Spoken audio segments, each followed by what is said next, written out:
Good evening.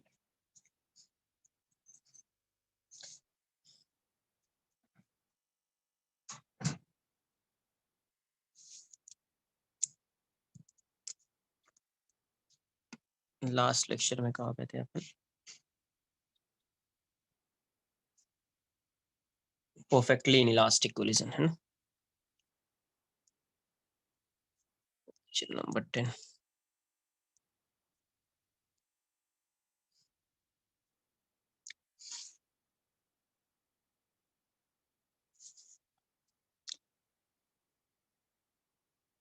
एक minute रुको।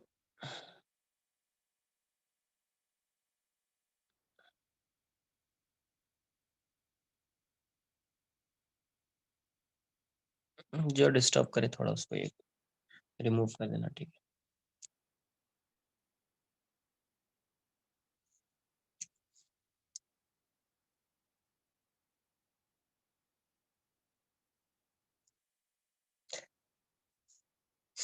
आज पढ़ेंगे कोएफिशिएंट ऑफ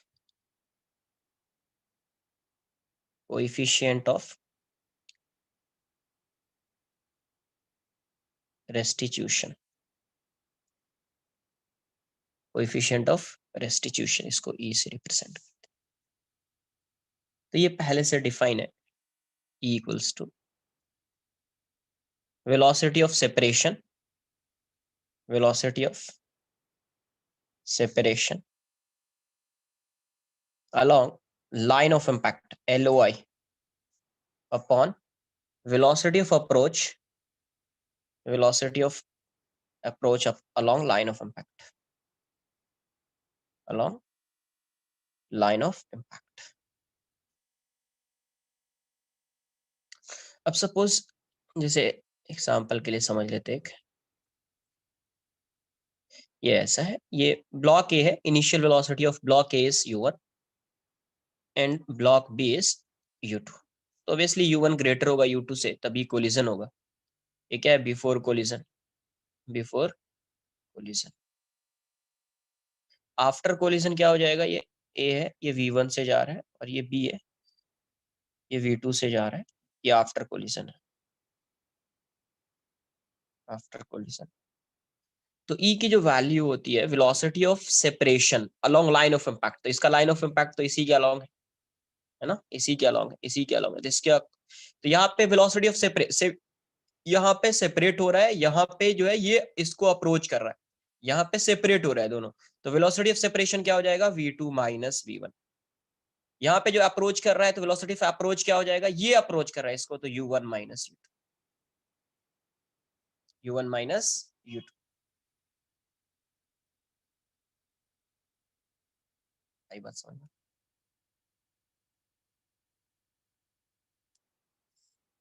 जैसे एग्जांपल के लिए मान लीजिए ये ऐसा वेज है, बिफोर कोलिजन ये रेस्ट में है, और ये आके यू से स्ट्राइक कर रहा है बिफोर कोलिजन।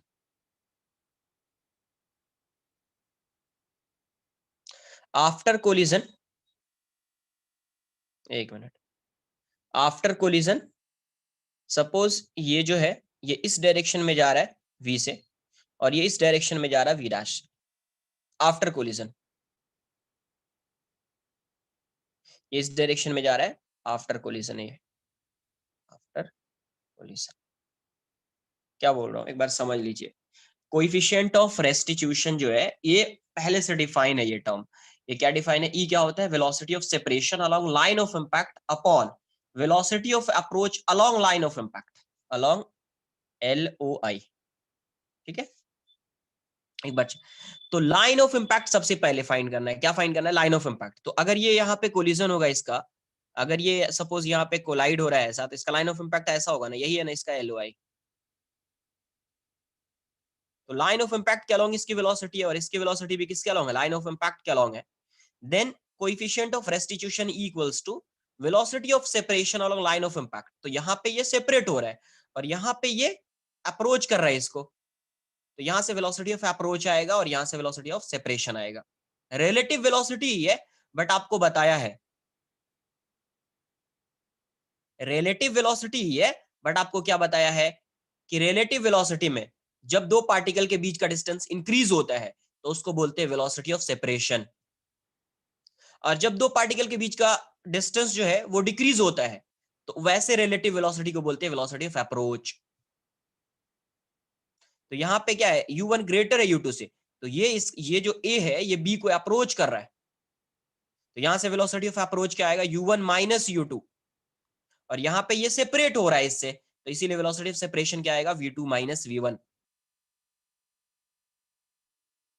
बताया था आपको रिलेटिव वेलोसिटी, जहां पे कोलिजन हो रहा था वहां पे भी एक दो पार्टिकल कोलाइड कर रहा है, टाइम फाइंड करना था।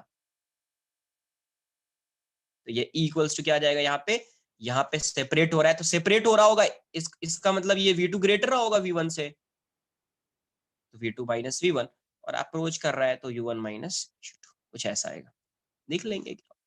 अब सपोज एक एग्जांपल लिया है, इनिशियली ये रेस्ट में था और ये u से स्ट्राइक कर रहा है, आफ्टर कोलिजन क्या है, ये इस डायरेक्शन में जा रहा है v से और ये इस डायरेक्शन में v डैश है, वैल्यू क्या है वो मतलब नहीं है अपने को, ये e का फॉर्मूला जब e लगाएंगे, जैसे velocity of separation upon velocity of approach, तो वो कैसे आएगा उसको देखते हैं। तो सबसे पहला काम क्या है कि जब आप कोएफिशिएंट ऑफ रेस्टिट्यूशन का फॉर्मूला यूज करोगे तो आपको सबसे पहले क्या आइडेंटिफाई करना पड़ेगा, line of impact, line of impact, है ना। तो सबसे पहला काम लाइन ऑफ इंपैक्ट, तो जब ये आके ऐसा स्ट्राइक करेगा तो ये हो जाएगा इसका कॉमन टैंजेंट, तो लाइन ऑफ इंपैक्ट ये होगा, लास्ट लेक्चर में भी आपको बताया था, है ना। तो ये हो जाएगा एल, हाँ कॉमन नॉर्मल, कॉमन नॉर्मल, तो ये है इसका LOI, लाइन ऑफ इंपैक्ट, ठीक है। तो जो भी वेलोसिटी जब ई का फॉर्मूला लगाएंगे तो वेलोसिटी ऑफ सेपरेशन या वेलोसिटी ऑफ अप्रोच वो किसके along, along line of impact, तो जितनी भी वेलोसिटी है इसके अलोंग पहले रिजॉल्व करेंगे उसको, इसके अलोंग क्या करेंगे, रिजॉल्व करेंगे, है ना। तो जैसे ये आ रहा है, ये आ रहा है ऐसा, यू से स्ट्राइक कर रहा है, ये एंगल थीटा मान लीजिए आप, यू से स्ट्राइक कर रहा है तो यहाँ से एक इसका कंपोनेंट इस साइड आएगा और दूसरा कंपोनेंट इस साइड आएगा, है ना, यही है लाइन ऑफ इंपैक्ट के अलोंग वेलोसिटी। तो ये वाला जो एंगल होगा ये थीटा होगा, तो ये u cos थीटा, और ये वाली वैल्यू हो जाएगी u sin थीटा, और ये तो रेस्ट में है, ये तो रेस्ट में है, ये क्या है, बिफोर कोलिजन है। तो यहाँ से वेलोसिटी देखो ये रेस्ट में है और ये आके स्ट्राइक कर रहा है इसको, तो लाइन ऑफ इंपैक्ट इसका ये है, तो यहाँ से velocity of approach along line of impact क्या हो जाएगा, velocity of approach along line of impact along LOI क्या हो जाएगा, तो ये लाइन ऑफ इंपैक्ट ये है, तो इसके अलोंग ये कितने वेलोसिटी से आ रहा है, u cos थीटा से, और ये किस में है, रेस्ट में है, तो क्या लिखोगे, u cos थीटा माइनस 0, मतलब u cos थीटा, ठीक है, u cos थीटा, नोट कर लीजिए इतना पहले।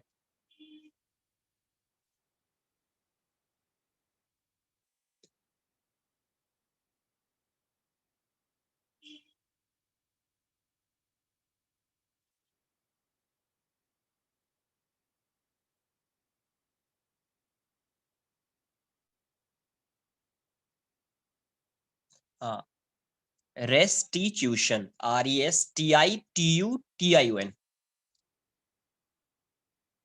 Coefficient of restitution. अभी बताता हूँ ई की वैल्यू कहाँ आएगी, क्या क्या हो सकती है, नेगेटिव नहीं हो सकता है। देखो दो लेक्चर मुझे, एक आज का लेक्चर लेने दो, कल कल है क्या तुम्हारा लेक्चर,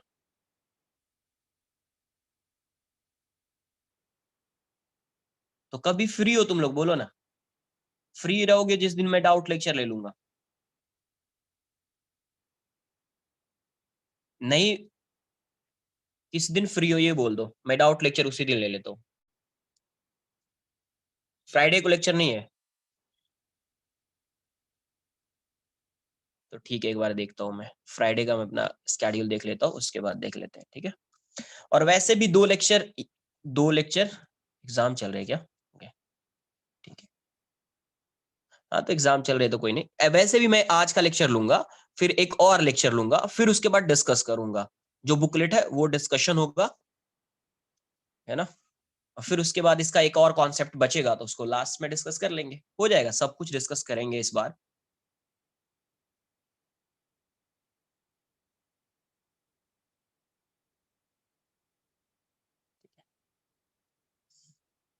एक्सरसाइज 1 का क्वेश्चन नंबर 47 या 37 कुछ वहां तक तो डिस्कस किया था।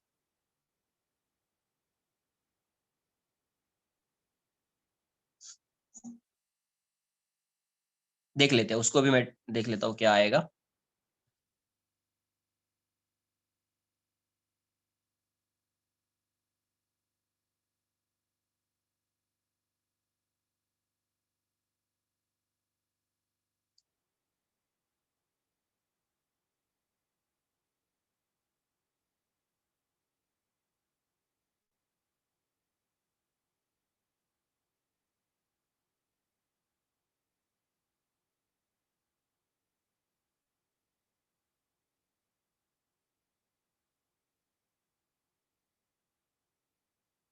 हाँ, किसी एक डायरेक्शन को पॉजिटिव लेना है तो दूसरा नेगेटिव हो जाएगा, खुद से नेगेटिव हो जाएगा।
अब देखो आफ्टर कोलिजन क्या है।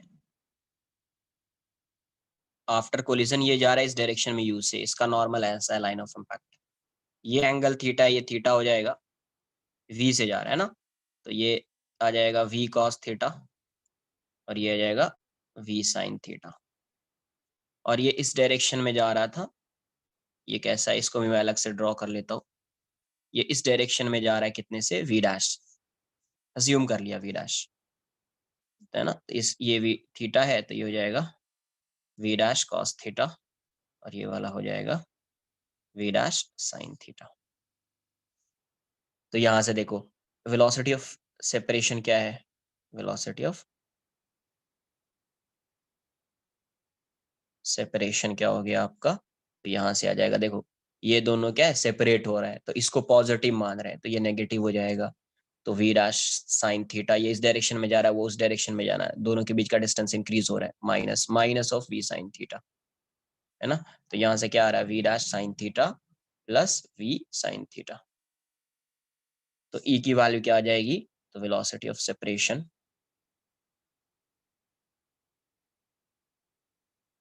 along line of impact upon velocity of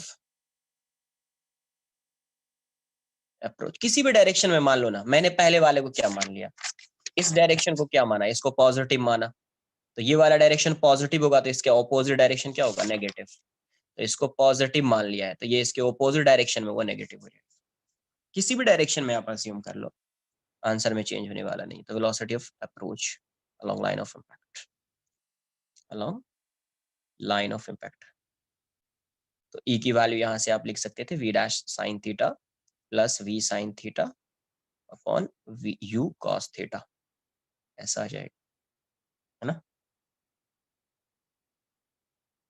ऐसे एक सिंपल सा, पहले क्वेश्चन कराने से पहले एक चीज बोल देता हूँ, जैसे ये ई है, ई जो होगा, ई डिपेंड्स ऑन, किस पे डिपेंड करता है, E depends on nature of material, nature of, ये मटेरियल पे डिपेंड करेगा, उसके डायमेंशन पे डिपेंड नहीं करेगा। Depends on nature of material, it is independent of, it is independent of,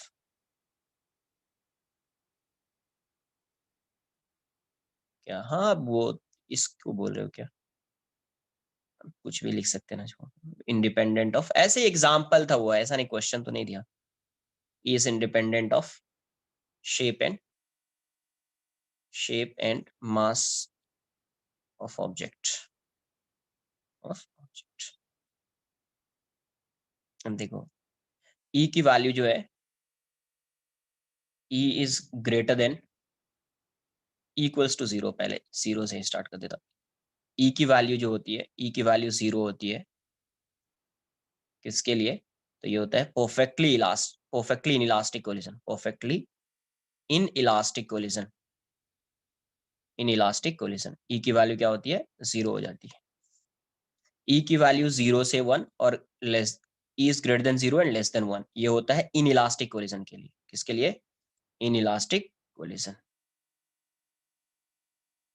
और ई की वैल्यू जो वन होगी वो होती है इलास्टिक कोलिजन के लिए, इलास्टिक कोलिजन।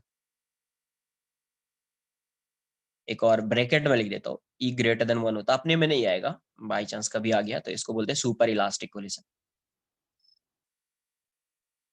इस केस में एनर्जी जो है, फाइनल एनर्जी इंक्रीज हो जाती है।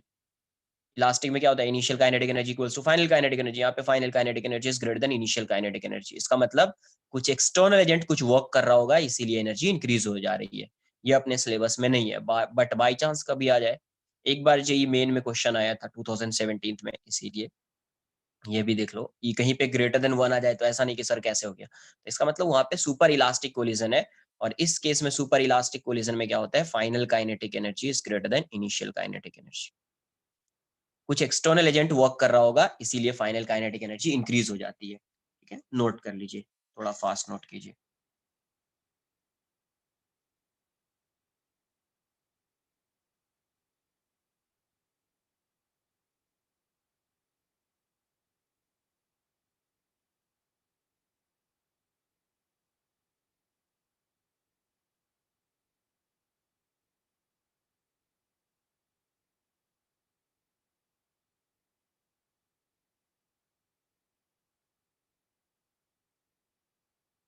नहीं, लीनियर मोमेंटम कंजर्व रहेगा। लीनियर मोमेंटम तो कोई भी कोलिजन है वहां पे कंजर्व रहेगा। क्या होता है, क्या बताया है सेपरेशन, अप्रोच क्या बताया है, लाइन ऑफ इम्पैक्ट। पहले क्या आइडेंटिफाई करना है, लाइन ऑफ इम्पैक्ट। तो जब ये आके ऐसा स्ट्राइक करेगा तो ये इसका लाइन ऑफ इम्पैक्ट हो जाएगा। तो अभी ये ऐसा आ रहा है इस डायरेक्शन में, तो इसकी वेलोसिटी का ये वाला कंपोनेंट u cos थीटा है। क्या है, u cos थीटा।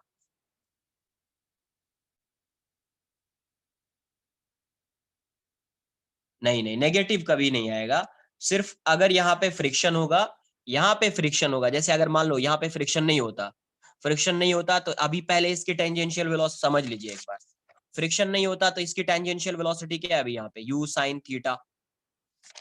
यहाँ पे इसकी वेलोसिटी क्या है, v cos थीटा। अगर फ्रिक्शन यहाँ पे नहीं होगा तो u sin theta equals to v cos theta. बताया है, tangential velocity remain same if there is no friction between colliding particles। आई बात समझ में। हाँ, नेट एक्सटर्नल फोर्स तो जीरो ही है, बट इसके अलोंग अगर कोई फ्रिक्शन एक्ट नहीं कर रहा, बताया है यहाँ पे जो नॉर्मल लग रहा होगा, कैसा नॉर्मल होगा, जब ये स्ट्राइक करेगा तो नॉर्मल जो बनेगा वो कैसा बनेगा, तो नॉर्मल जो होगा वो इम्पल्सिव होगा। अगर इस नॉर्मल की वजह से अगर यहाँ पे फ्रिक्शन लगता है तो वो भी इम्पल्सिव होगा, तो उसकी वजह से इस डायरेक्शन में वेलोसिटी जो होगी वो चेंज हो जाएगी। बट अगर यहाँ पे कोई फ्रिक्शन नहीं है तो tangential velocity remain same before and after collision. आपके नोटबुक में लास्ट लेक्चर में ये होगा, बताया मैंने। ठीक है,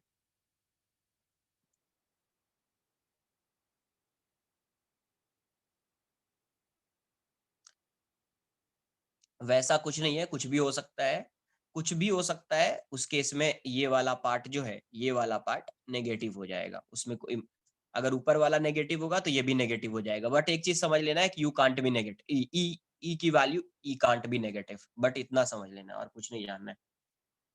ठीक है, अब वैल्यू क्या होगी नहीं होगी तो वो वैसा एडजस्ट करेगा कि उसकी वैल्यू जो है हमेशा पॉजिटिव आएगी या जीरो होगी।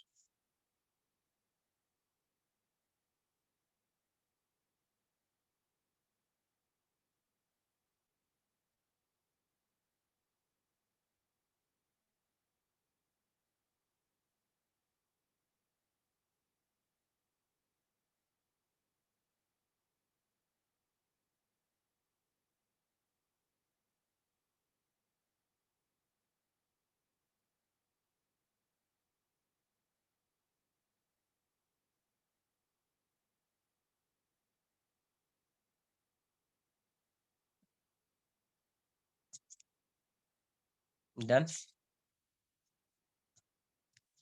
एक क्वेश्चन करेंगे, थोड़ा फास्ट नोट किया करो, ठीक है।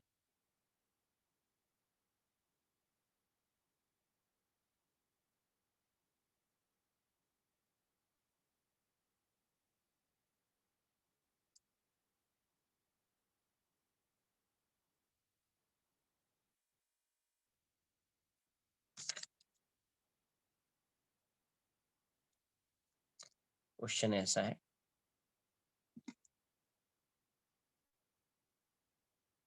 a ball, a smooth ball is dropped from a height h, on a smooth incline after collision. After collision, the velocity of the ball is directed horizontally. Directed horizontally. ठीक है, ये ऐसा दिया हुआ है,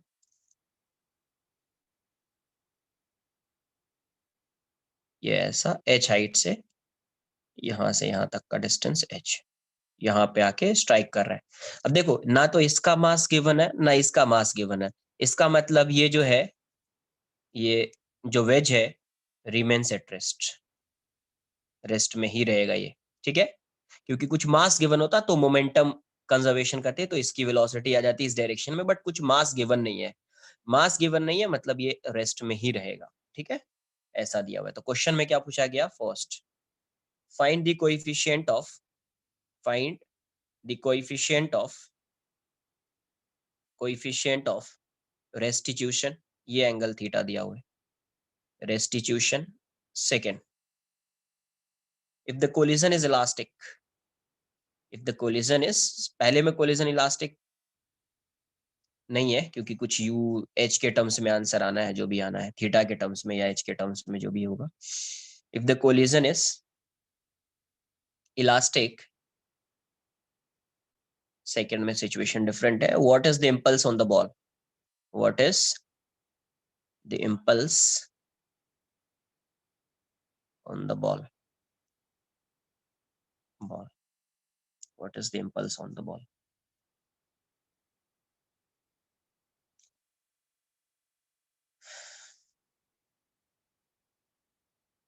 फर्स्ट क्वेश्चन का answer बताओ, इसका मास है मान लो, ठीक है, बस इसका कुछ गिवन नहीं है, मतलब ये रेस्ट में रहेगा, इतना समझ लेना है।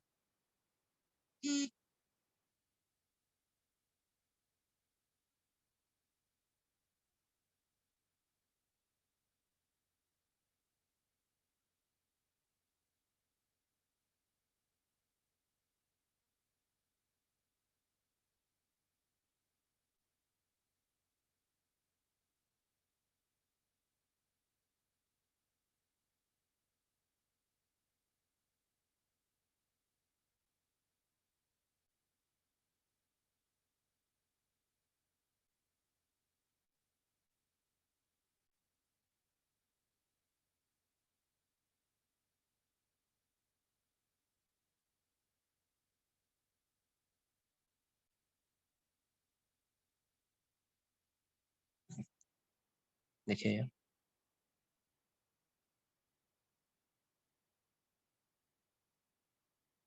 कहाँ पे रोल ऑन करेगा, क्वेश्चन में क्या बोला है, क्वेश्चन एक बार रीड करो, फिर कुछ डाउट्स आ रहा है तो समझ में आ रही, क्या क्वेश्चन है। A smooth ball is dropped from a height h on a smooth incline. After collision, the velocity of the ball is directed horizontally.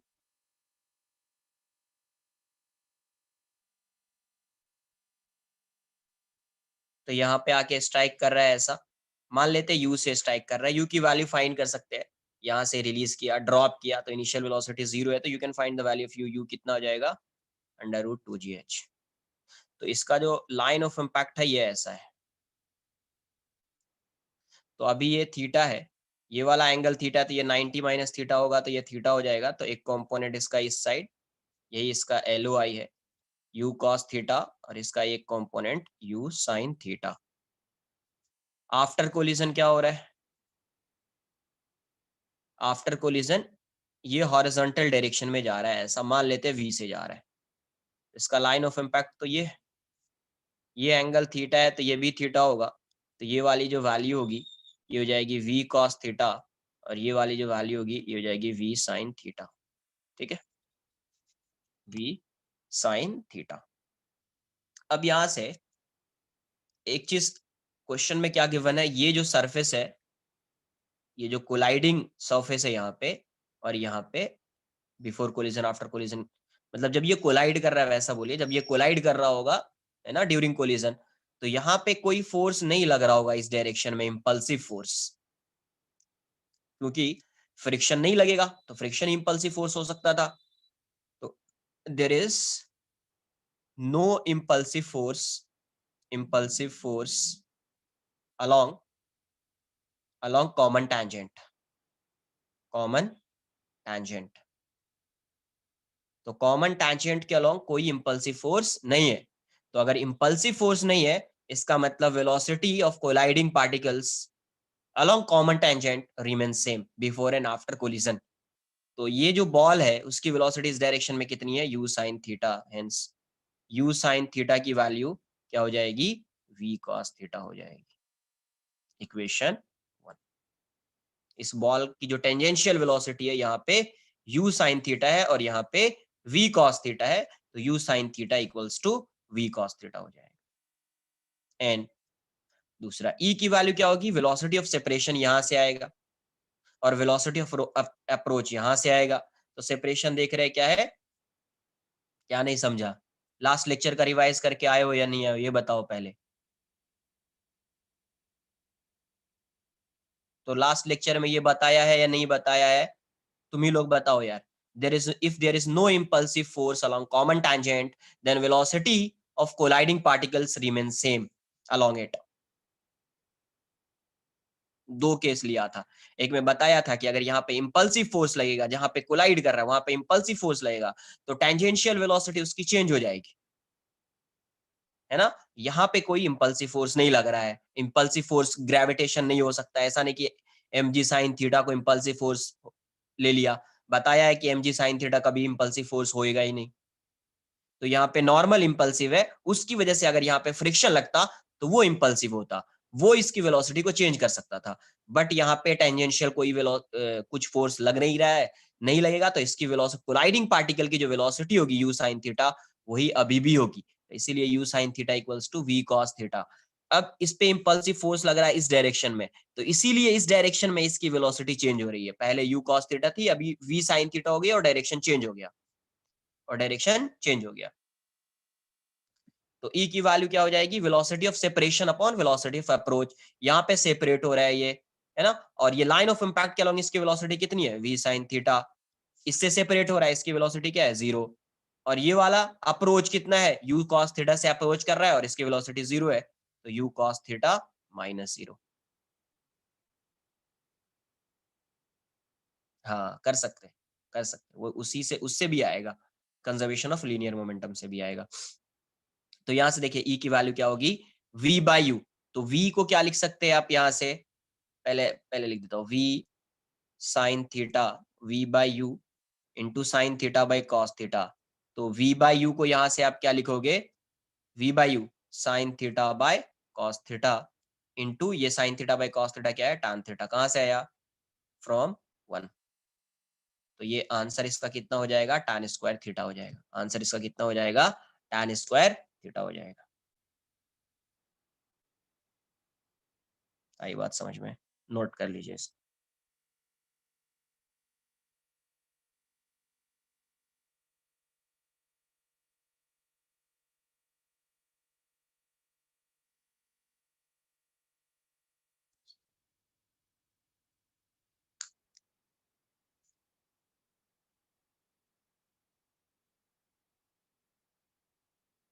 किसका डायरेक्शन अपोजिट है, v cos theta v sin theta और u cos theta, ये बोल रहे हो? पहले क्या find करना है? वेलोसिटी ऑफ, ध्यान से, velocity of approach, velocity of approach, ठीक है? तो अप्रोच यही कर रहा है ना, अप्रोच इसको अलग अलग फाइंड करना है, इसलिए तो बोल रहा हूं अलग अलग फाइंड करना है, यही अप्रोच कर रहा है ना इसको।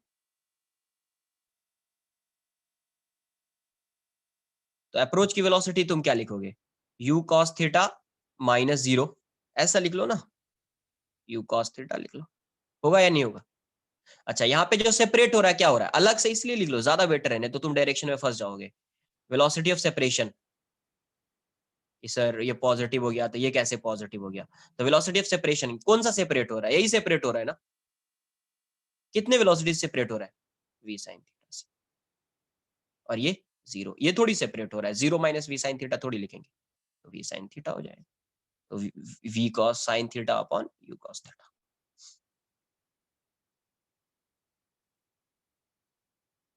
ठीक है, तो अलग से पहले फाइंड कर लीजिए, देख लीजिए कौन सा सेपरेट हो रहा है, कौन सा क्या हो रहा है, तो डायरेक्शन का टेंशन होगा नहीं फिर आप।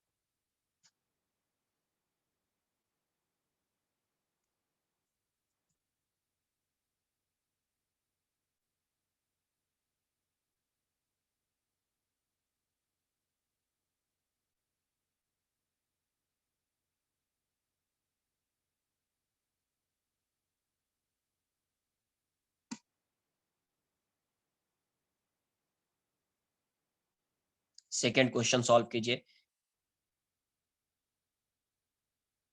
यस, लेना ही है, उसी के अलोंग लेना है, अलोंग लाइन ऑफ इम्पैक्ट, वहां पे लिखा हुआ है जब, along line of impact, line of impact के अलोंग ही कंसिडर करेंगे।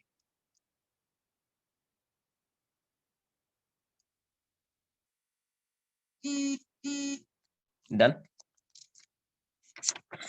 अब देखो सेकेंड में क्या बोला, कोलिजन इलास्टिक है, तो इलास्टिक कोलिजन अगर है, ये कोलिजन कैसा है? इलास्टिक है। इलास्टिक कोलिजन है तो आप ये बताइए कि अगर ये यू से आके स्ट्राइक कर रहा है तो आफ्टर कोलिजन ये कितने वेलोसिटी से जाएगा? यू से ही जाएगा। क्यों जाएगा? क्योंकि ये तो रेस्ट में है, यहाँ पे भी ये रेस्ट में है, तो रेस्ट में है तो काइनेटिक एनर्जी जो होगी, इनिशियल काइनेटिक एनर्जी पूरे सिस्टम की, वही फाइनल काइनेटिक एनर्जी होगी। तो अभी kinetic energy half M U square, तो यहाँ पे भी क्या होगा? हाफ एम यू स्क्वायर, इसीलिए ये यू से जाएगा।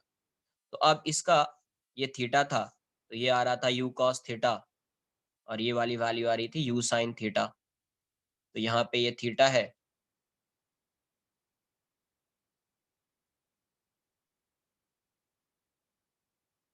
एक मिनट सही लिख रहा हूँ ना मैं, कहीं पे मिस्टेक तो नहीं हो गया?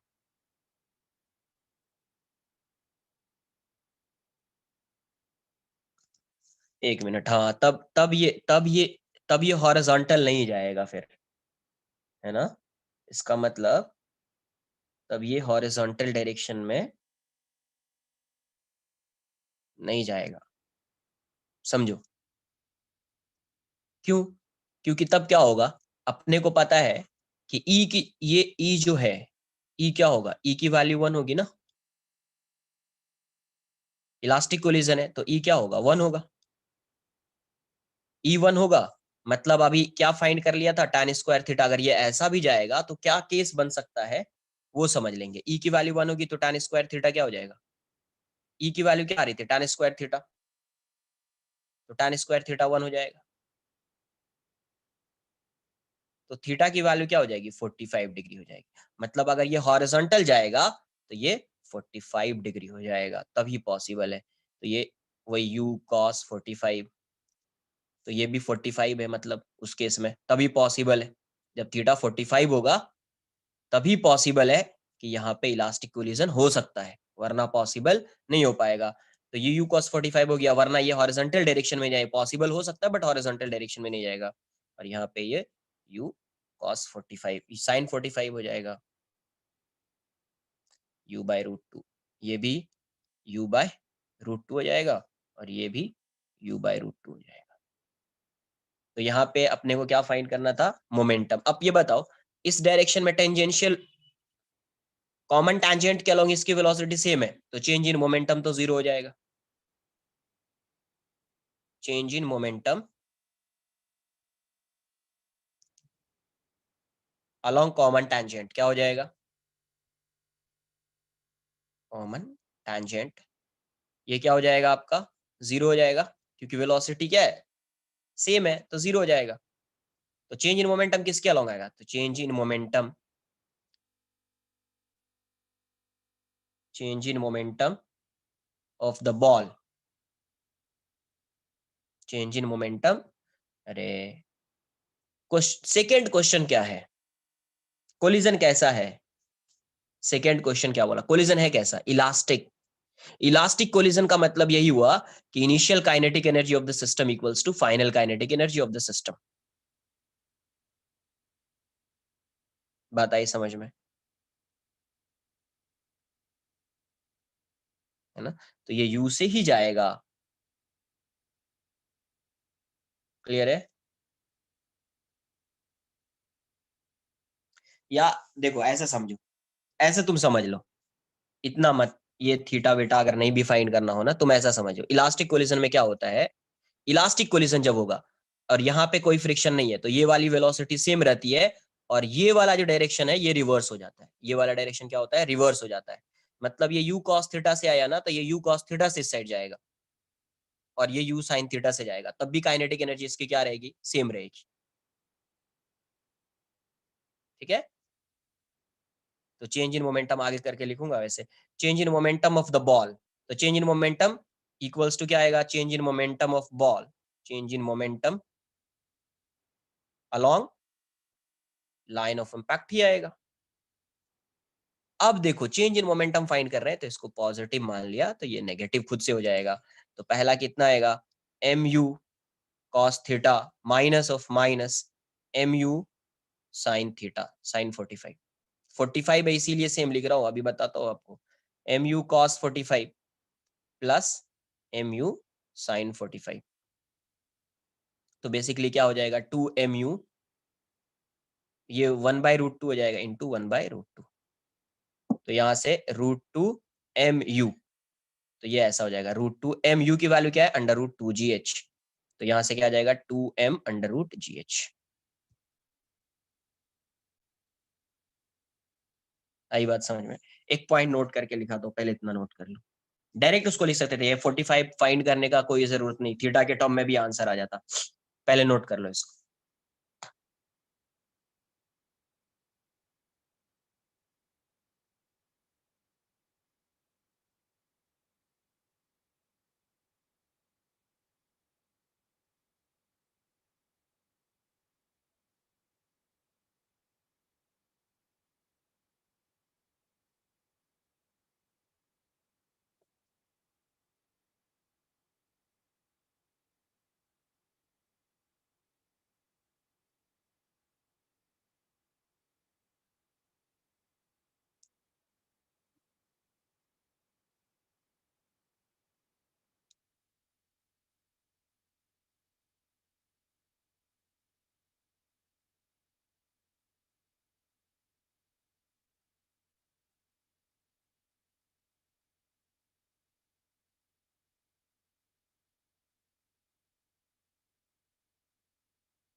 देखो यहाँ से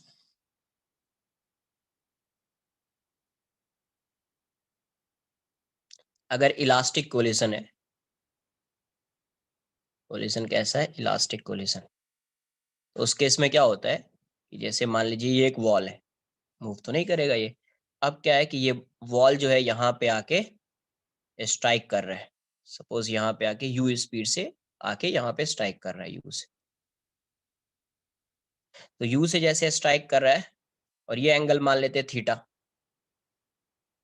तो यू से जब स्ट्राइक कर रहा है तो इसकी जो वेलोसिटी होगी, जो कंपोनेंट होगा जस्ट बिफोर कोलिजन, अगर आप देखेंगे जस्ट बिफोर कोलिजन,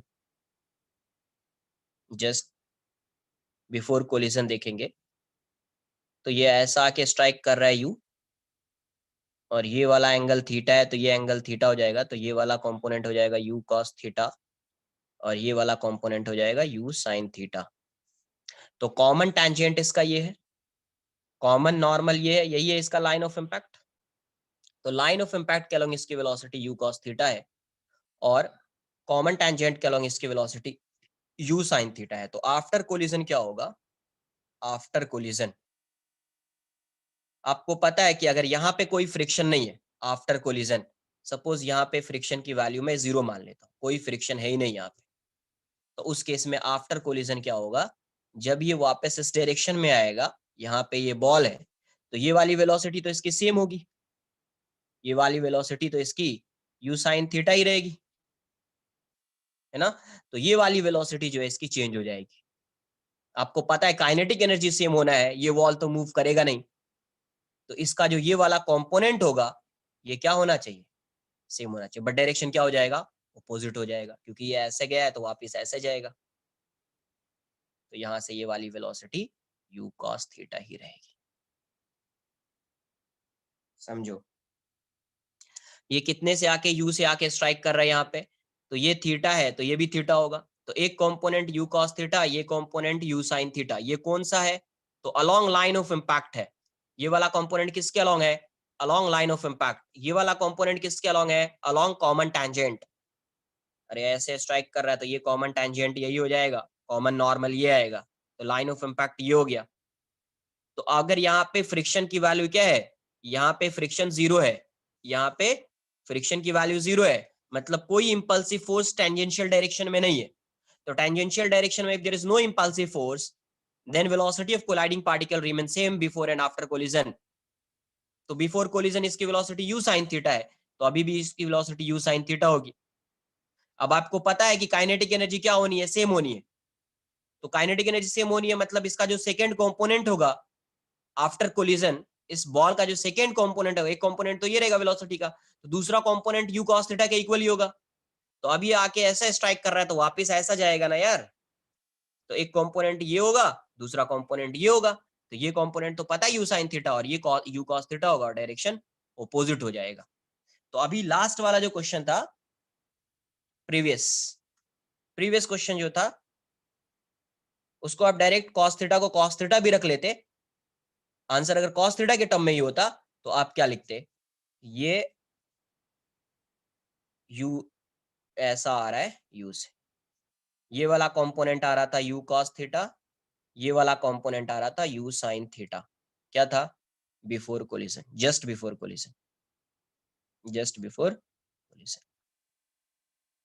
तो जस्ट आफ्टर कोलिजन क्या हो जाता, ये बॉल यहाँ पे है तो इसकी वेलोसिटी इस डायरेक्शन में सेम रहेगी तो u sin थीटा ही होता, और इसकी वेलोसिटी इस डायरेक्शन में u cos थीटा होता, just after collision, after collision. तो आपको पता है इसके अलोंग इसकी वेलोसिटी यू साइन थीटा है और इसके अलोंग इसकी वेलोसिटी यू साइन थीटा है, तो चेंज क्या हो जाएगा, 0 हो जाएगा। तो इंपल्स फाइंड करना था, इंपल्स ऑन बॉल मतलब change in momentum, impulse on the ball equals to change in linear momentum of ball, linear momentum of the ball. तो लीनियर मोमेंटम किस डायरेक्शन में चेंज होगा, तो लाइन ऑफ इम्पैक्ट के along change होगा, है ना। तो फाइनल ये है तो इसी को पॉजिटिव मान लिया, तो एम यू कॉस थीटा, तो ये माइनस हो जाएगा, तो चेंज इन मोमेंटम मतलब फाइनल माइनस इनिशियल, तो minus minus of m you cos theta, your answer would be 2mu cos theta. यहीं पे cos थीटा थीटा की वैल्यू 45 पुट कर दिया तो वो आंसर आ गया था। आई बात समझ में कुछ?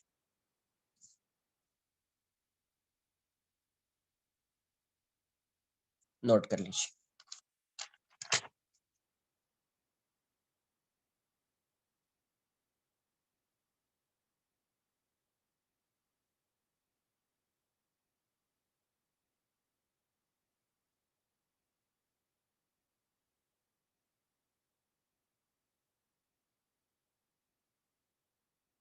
Yes yes, if there is friction along common tangent, इसके along होगा then velocity would change, velocity change हो जाएगी इसकी। पहले u cos थीटा था तो अब eu cos, वो आगे बताऊंगा क्या होगा, ठीक है? वो आगे एक क्वेश्चन ही आ जाएगा इससे रिलेटेड, पूरा क्वेश्चन करेंगे, देखते हैं क्या आता है।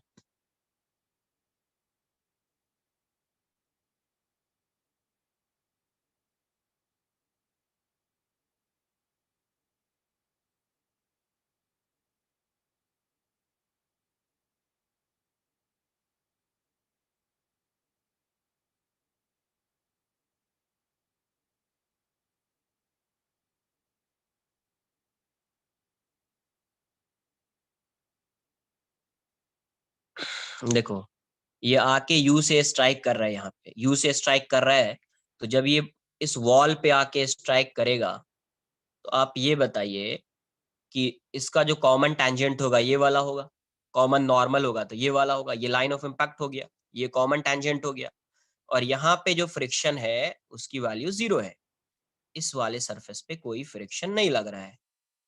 तो पहले इसका कंपोनेंट, हाँ ये वॉल है ना,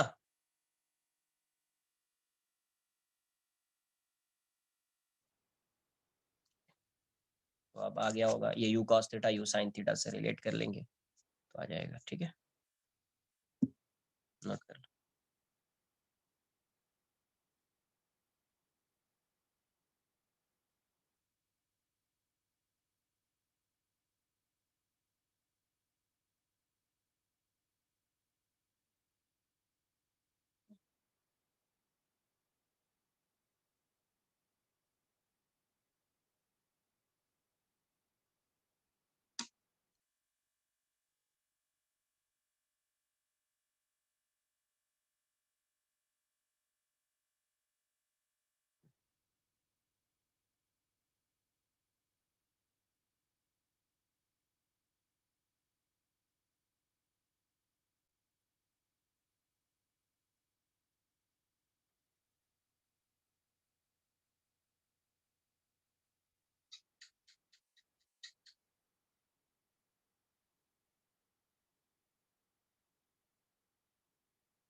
डन।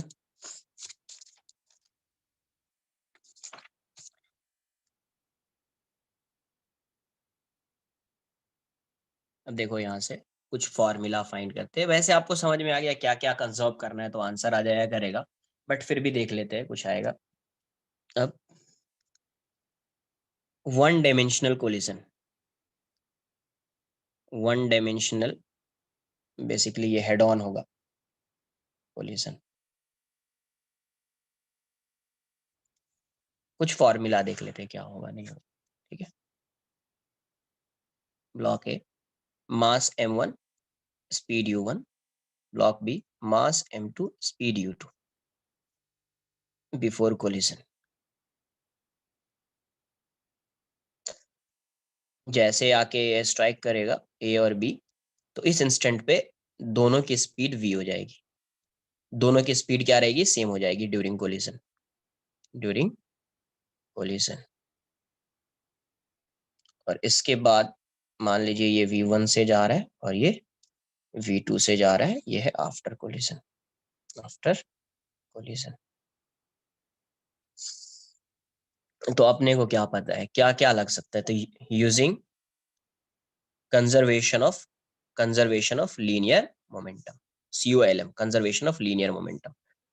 तो P initial equals to P final होगा। तो इनिशियल कितना है इसका, M1 U1 plus M2 U2 equals to M1 V1 final, इसको देख रहे हैं, plus M2 V2, equation 1। And E की वैल्यू क्या होगी,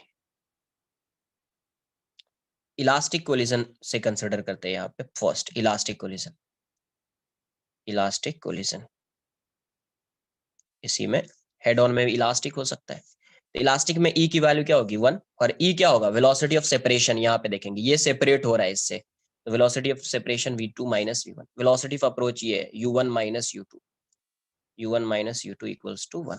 तो यहाँ से क्या दिख रहा है अपने को, V2 minus V1 equals to U1 minus U2। तो V2 की वैल्यू क्या हो जाएगी, तो जाएगा U1 minus U2 plus V1, equation. तो फ्रॉम 1 एंड 2, फ्रॉम 1 एंड 2 क्या यूज कर रहे हैं, इतना समझ में आना चाहिए। जरूरी नहीं फॉर्मूला लर्न करने का, अगर लर्न हो गया तो सही है, बट कंपलसरी नहीं है।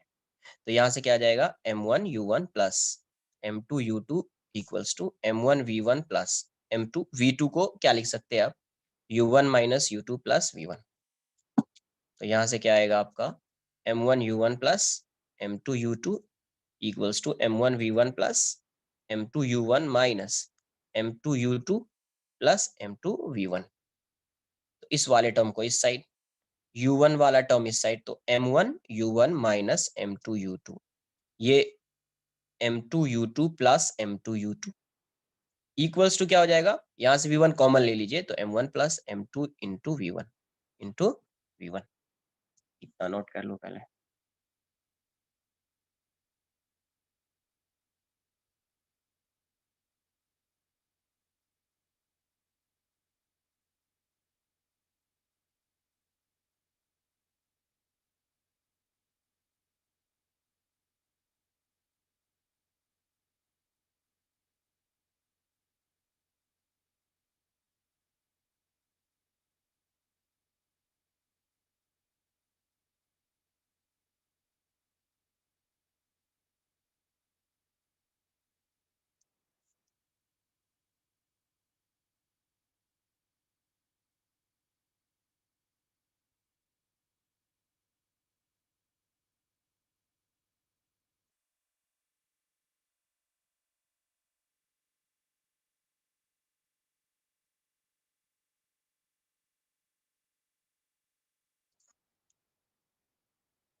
डन। तो यहाँ से क्या आएगा, अभी नोट कर लीजिए पहले। सर वो प्लस M2 U2 नहीं आएगा लेफ्ट साइड? प्लस F, हाँ भी सर आएगा ना। राइट साइड का आपने M2 U2 minus left side पे लिया, तो वो दोनों प्लस हो जाने चाहिए ना? U1 आएगा ये, M2U1, तो इस साइड आएगा तो माइनस M2U1 हाँ होगा। ठीक है थैंक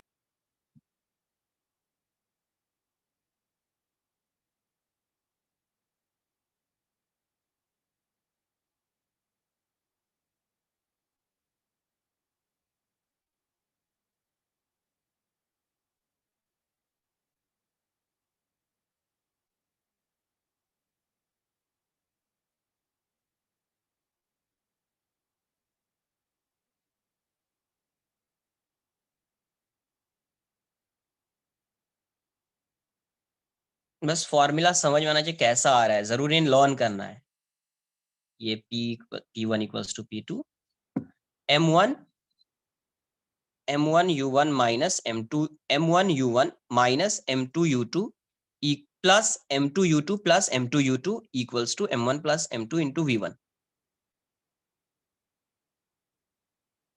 तो क्या पहले लगा रहे हैं, कंजर्वेशन ऑफ लीनियर मोमेंटम। दूसरा काम क्या कर रहे हैं, कोएफिशिएंट ऑफ रेस्टिट्यूशन।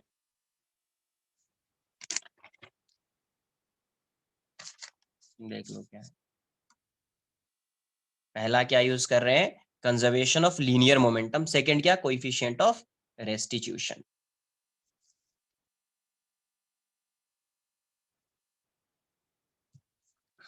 नंबर से तो यहां से क्या आएगा आपका, यहां से आ रहा है V1 इक्वल्स टू, ये आएगा M1 माइनस M2, है ना, डिवाइड कर दीजिए M1 plus M2 into U1 plus 2M2 U2 by M1 plus M2। तो बेसिकली ये V1 की वैल्यू क्या हो गई, V1 का फॉर्मूला क्या बन गया, M1 minus M2 by M1 plus M2 into U1 plus 2M2 by M1 plus M2 into U2। ये हो गया फॉर्मूला। लर्न करना चाहते हैं तो कर लीजिए, बट इन इलास्टिक का लर्न करना, लर्न भी करना होगा तो इन इलास्टिक का लर्न करना ज्यादा बेटर होगा। देखो यहाँ समझो, ये V1 फाइंड किया तो M1 माइनस M2 और यहाँ पे 2M1। तो सिमिलरली अगर V2 फाइंड करेंगे तो क्या आएगा, यहाँ पे V1 में 2M2 आया है तो V2 में क्या आएगा, 2M1 by M1 plus M2 into U1। और यहाँ पे आया था V1 में M1 माइनस M2, तो V2 में क्या आएगा, M2 minus M1 by M1 plus M2 into U2। ये जैसे V1 है तो यहाँ पे M1 माइनस M2 है और यहाँ पे 2M2 है। तो V2 अगर फाइंड करेंगे, जैसे V1 में 2M2 है तो V2 में क्या आ जाएगा, 2M1 आ जाएगा। और यहाँ पे M1 माइनस M2 है तो यहाँ तो M2 माइनस M1 हो जाएगा। Second, in elastic collision, inelastic collision learn भी करना तो ये वाला लर्न करना ज्यादा सही रहेगा। E equals to V2 minus V1 upon U1 minus U2। तो ये क्या हो जाएगा, EU1 minus EU2 equals to V2 minus V1। इसको इस साइड लाइए तो EU1 minus EU2 plus V1 equals to V2। इसको इक्वेशन 3 मान लेते हैं। तो फ्रॉम 1 एंड 3, फ्रॉम 1 एंड 3, तो 1 से क्या था, M1U1 plus M2U2 equals to M1V1 plus M2V2 की वैल्यू क्या हो जाएगी, EU1 minus EU2 plus V1। तो यहाँ से क्या आ जाएगा, M1U1 plus M2U2 equals to M1V1 plus E M2U1 minus E M2U2 plus M2V1। इस टर्म को इस side M1U1 minus E M2U1 plus M2U2, ये साइड आएगा प्लस E M2U2, फिर से यहाँ पे M1 plus M2 into V1। तो यहाँ से V1 की वैल्यू, यहाँ से देखिए M1 minus E M2 into U1, यहाँ से क्या आ जाएगा 1 plus E into M2U2 equals to M1 plus M2 into V1। ऐसा आ गया, नोट कर लीजिए इसको।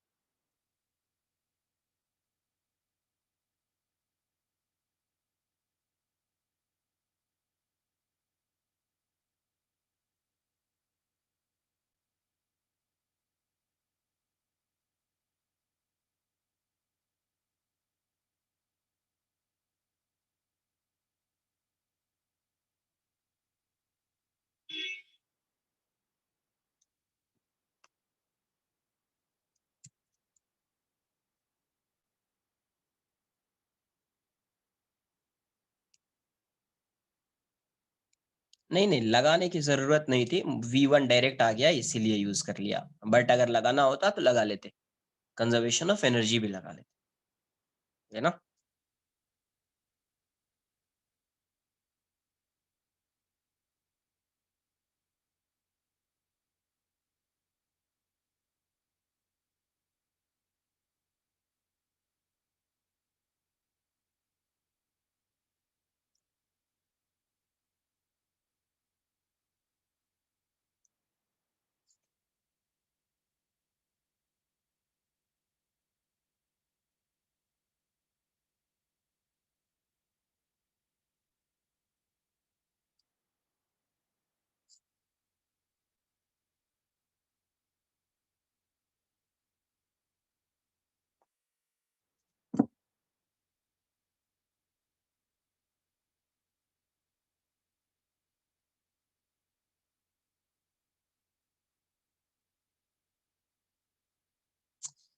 यार अब ये बताओ मुझे, इतना तुमने नोट कर लिया, ये नोट नहीं कर सकते हो?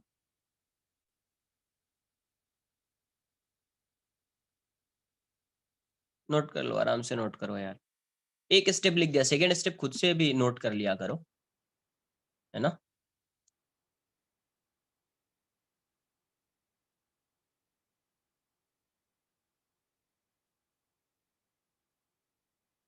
नोट कर लो, नोट कर लो, आराम से नोट करो।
ये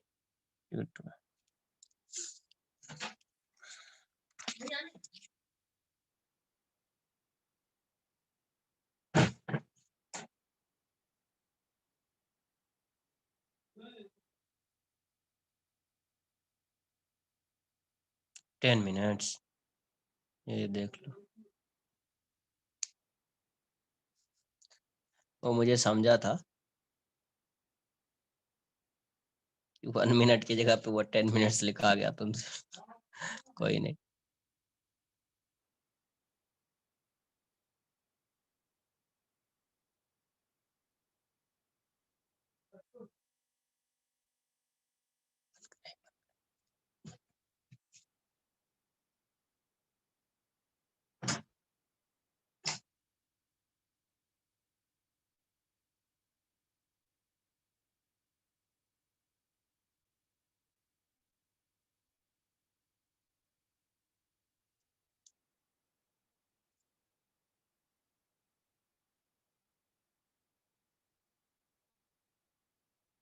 डन। तो यहाँ से क्या आ रहा है, V1 की वैल्यू? अरे यार, कैसे तुम लोग नोट करते हो, मुझे समझ में नहीं आ रहा है, इतना टाइम लगता है नोट करने में यार। नोट करो, आराम से करो।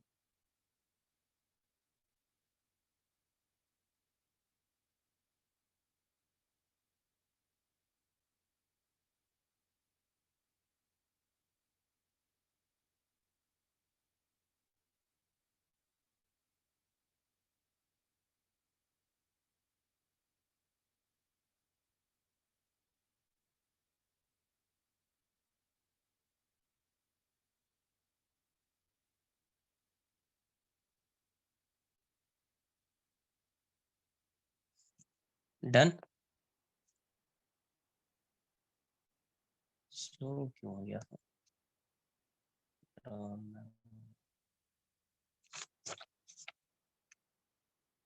स्लो हो गया क्या ये? स्लो कैसे हो गया? 1 मिनट रुको यार, 1 मिनट 1 मिनट। हाँ वो, एक 1 मिनट लग रहा है वो।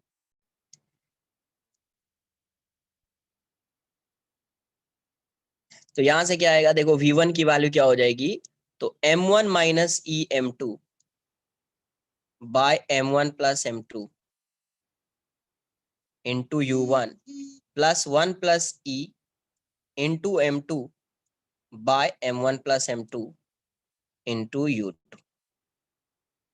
अब देखो अगर ये इलास्टिक कोलिजन होता तो ई की वैल्यू क्या हो जाएगी, 1। इलास्टिक कोलिजन होगा तो ई की वैल्यू 1 हो जाएगी, तो ये 2M2 by M1 plus M2 हो जाएगा, ये M1 माइनस M2। तो ज्यादा बेटर है आप इसको लर्न कर लीजिए। सिमिलरली V2 को क्या लिखेंगे अपन, तो ये वाला टर्म पहले आएगा बट ये M1 के साथ आएगा, M1 by M1 plus M2 into, नहीं रहेगा तो आपको समझ में आना चाहिए कैसे सॉल्व किया है, ठीक है। M2 minus e M1 into U1 by M1 plus M2, ये हो जाएगा। थर्ड आएगा अपना perfectly inelastic collision, inelastic collision. तो परफेक्टली इन इलास्टिक कोलिजन में ई की वैल्यू 0 हो जाएगी। ये कितना हो जाएगा, V2 माइनस V1 अपॉन, बताया था स्टिक कर जाता है और दोनों एक ही साथ मूव करेगा। हाँ हाँ, V2 minus V1 equals to 0, तो V2 इक्वल्स टू V1 आपको बताया था। लेट्स से V, ये क्या कर जाता है, परफेक्ट इन इलास्टिक कोलिजन में स्टिक कर जाएगा, स्टिक कर जाएगा तो दोनों सेम वेलोसिटी से जाएगा, है ना। तो फ्रॉम वन क्या हो जाएगा, M1 U1 plus M2 U2 equals to M1 V plus M2 V। तो यहाँ से V की वैल्यू क्या हो जाएगी, M1 U1 plus M2 U2 by M1 plus M2, कुछ ऐसा आ जाएगा। इतना नोट कर लो पहले, फिर इलास्टिक कोलिजन के कुछ केसेस को देखेंगे।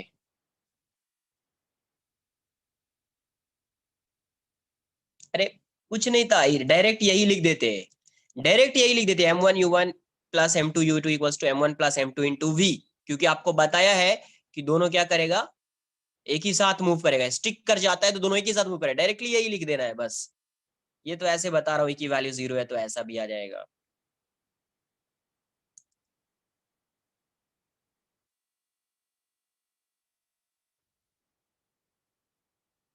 हम्म हम्म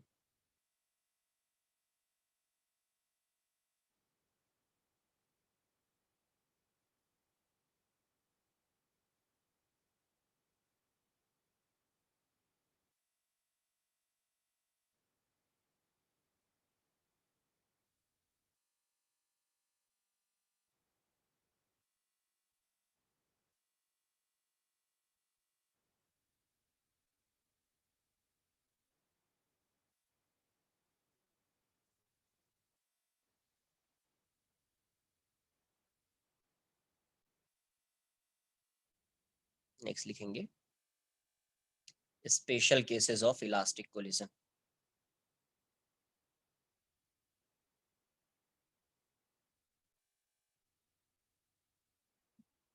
तो आपको पता है V1 की वैल्यू क्या होती थी, तो M1 minus M2 by M1 plus M2 into U1 plus M2 by M1 plus M2 into U2।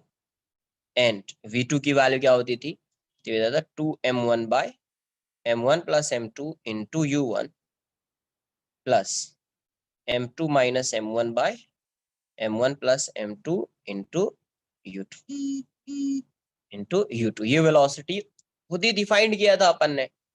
अब यहीं पे देख लेते हैं स्पेशल केस 1 2 क्या क्या आ सकता है।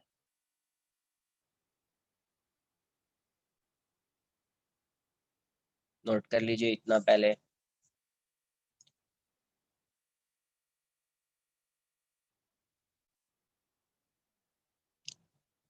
वेक्टर 1D पढ़ रहे हैं तो 1D में कहाँ पे वेक्टर आएगा, 1D है ना, 1D में बताया ना वेक्टर लिखना कंपलसरी नहीं है। 2D होता है तो वेक्टर के फॉर्म में लिखते हैं। 2D में भी क्या करते हैं अपन, 2-1D मोशन बना देते हैं। 2D भी होता है तो 2 परपेंडिकुलर डायरेक्शन में इंडिविजुअली मोशन को एनालाइज करते हैं, तो वो भी 1D मोशन हो जाता है। वो भी क्या हो जाता है, 1D मोशन हो जाता है।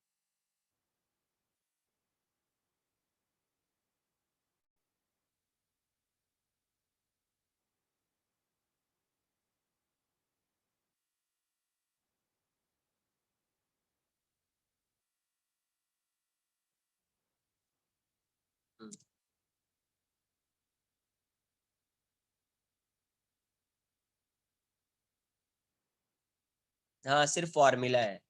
अभी तो सिर्फ फॉर्मूला लिखा है, स्पेशल केस थोड़ी है, ये तो फॉर्मूला लिखा है। डन ना।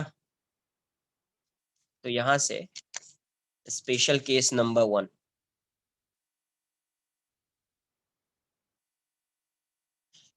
मैं मान लेता हूं M1 if M1 equals to M2 equals to M, then अब देखो दोनों का मास क्या है, कोलाइडिंग पार्टिकल का मास क्या है, सेम है। M1 इक्वल्स टू M2 हो जाएगा तो ये वाला टर्म 0 हो जाएगा, तो ये वाली वैल्यू 0 हो जाएगी। और ये 2m by m plus m, तो 2m बाई 2m हो जाएगा, मतलब कैंसल आउट हो जाएगा। तो u1 की वैल्यू v1 की वैल्यू u2 के इक्वल हो जाएगी। अब m1 इक्वल्स टू m2 है तो ये वाला टर्म 0 हो जाएगा, मतलब ये पूरा टर्म 0 हो जाएगा। और ये जाएगा 2m बाई 2m, ये भी कैंसल आउट हो जाएगा, v2 की वैल्यू u1 हो जाएगी। मतलब जब m1 इक्वल्स टू m2 होगा तो v1 equals to u2 and v2 equals to u1। मतलब ये किसके अलोंग है, ये जो वेलोसिटी फाइंड कर रहे हैं किसके अलोंग फाइंड किया ये वेलोसिटी, यहाँ 1D है तो 1D में किसके अलोंग होता है, along line of impact he होता है ना सिर्फ यार। तो इसका मतलब क्या होगा, अगर इलास्टिक कोलिजन है, मास सेम है, तो वेलोसिटी इंटरचेंज हो जाएगी। वेलोसिटी क्या होगी, इंटरचेंज हो जाएगी। लेट्स से जैसे एक एग्जांपल लेते हैं अपन, मान लीजिए कि ये इसका मास m है और ये u से जा रहा है, और ये इसका मास m है और ये रेस्ट में था, ये a है और ये b है, ये रेस्ट में था बिफोर कोलिजन। तो अगर ये कोलिजन इलास्टिक है, कोलिजन इलास्टिक कोलिजन है, तो यहां से क्या आ जाएगा, आफ्टर कोलिजन क्या हो जाएगा, ए इंटरचेंज हो जाएगी वेलोसिटी, है ना, v1 इक्वल्स टू u2। तो ये रेस्ट में है तो ये अब रेस्ट में आ जाएगा। अब ये b जो है ये u से जाएगा। आई बात समझ में। सेकेंड, अगर ये मान लीजिए ये m है, ये जा रहा है u1 से, वही है, ये m है, ये जा रहा है u2 से, ए बी है, इलास्टिक कोलिजन है, तो अभी ये a जो है वो u2 से जाएगा, यही v1 है, ये u2 से जाएगा, और ये जो है ये v2 इक्वल्स टू u1 से जाएगा। क्या हो गया, इंटरचेंज हो जाएगी वेलोसिटी। वेलोसिटी क्या होगी, इंटरचेंज हो जाएगी। कब, जब दोनों का मास इक्वल होगा तब। और किसके अलोंग चेंज किसके अलोंग हो रहा है, तो लाइन ऑफ इम्पैक्ट 1D है, लाइन ऑफ इम्पैक्ट के अलोंग हो रहा है। अगर 2D भी होता, 2D भी होता, ऑब्लिक कोलिजन भी होता, तो चेंज किसके अलोंग होता, लाइन ऑफ इम्पैक्ट के अलोंग। टेंजेंट के अलोंग कब चेंज होता, when there would be some impulsive force, जब इंपल्सिव फोर्स होता तब चेंज होता, वरना चेंज नहीं होगा। केस 2,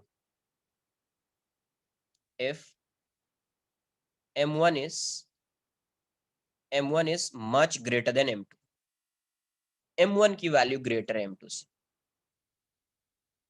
या एस लिख, m2 is much greater than m1 suppose, या m1 कुछ भी लिख सकते थे।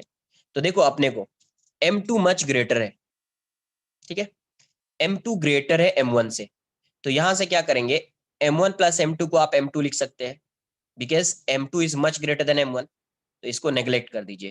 तो ये m2 आएगा सिर्फ डिनोमिनेटर में, m2 कैंसिल आउट हो गया, यहाँ से क्या आएगा 2u2।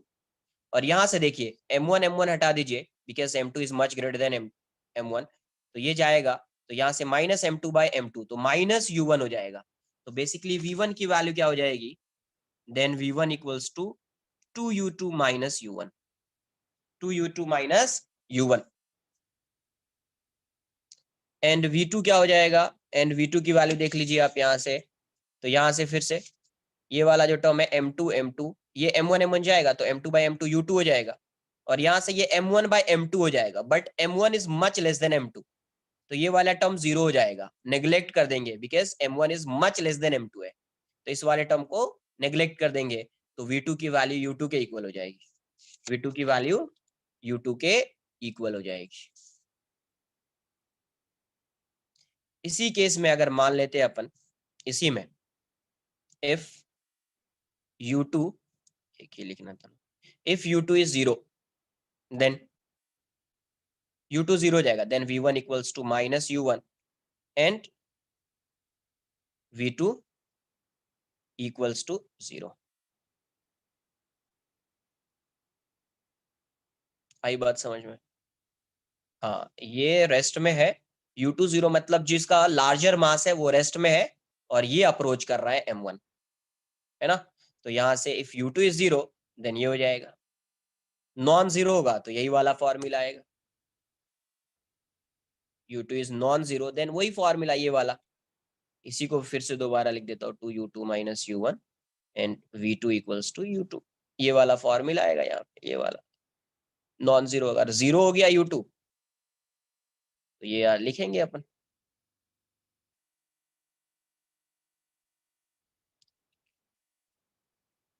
बोलने का मतलब ये है कि अगर ये मास m1 है और ये u1 से जा रहा है, और ये मास m2 है और ये रेस्ट में है ना, और m2 की जो वैल्यू है वो मच ग्रेटर देन m1 है, तो आफ्टर कोलिजन क्या होगा, ये इसको स्ट्राइक करके रिवर्स हो जाएगा, ये इस डायरेक्शन में आएगा, माइनस u1 है तो ये इस डायरेक्शन में आएगा, ये m1 है और u2 अभी भी रेस्ट में रहेगा। बोलने का मतलब ये, इसकी मीनिंग ये है कि ये रेस्ट में था तो रेस्ट में ही रहेगा, ये अपने डायरेक्शन को चेंज कर लेगा इस डायरेक्शन। ठीक है, नोट कर लीजिए।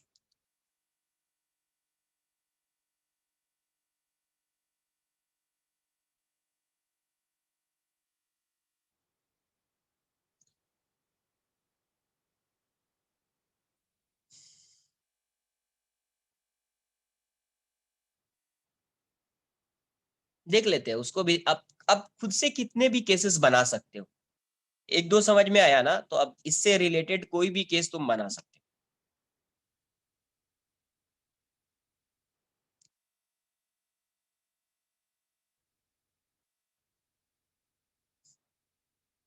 अगर u1 जीरो होगा, या इसको u1 जीरो कर लो, ज्यादा बेटर ऐसा, ऐसा मान लो अगर u1 की वैल्यू जीरो होगी तो v1 कितना हो जाएगा, 2u2 हो जाएगा, और v2 वही रहेगा, ज्यादा बेटर है ऐसा, है ना, u1 को जीरो कर लो, ये वाला केस है, इसका ये वाला केस है, ये दोनों,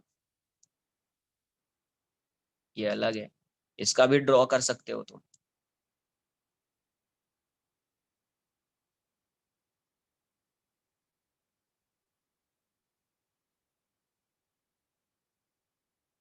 यहाँ से नोट करना स्टार्ट कीजिए पहले,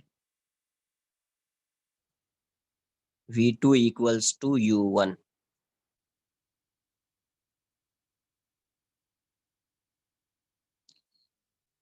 9,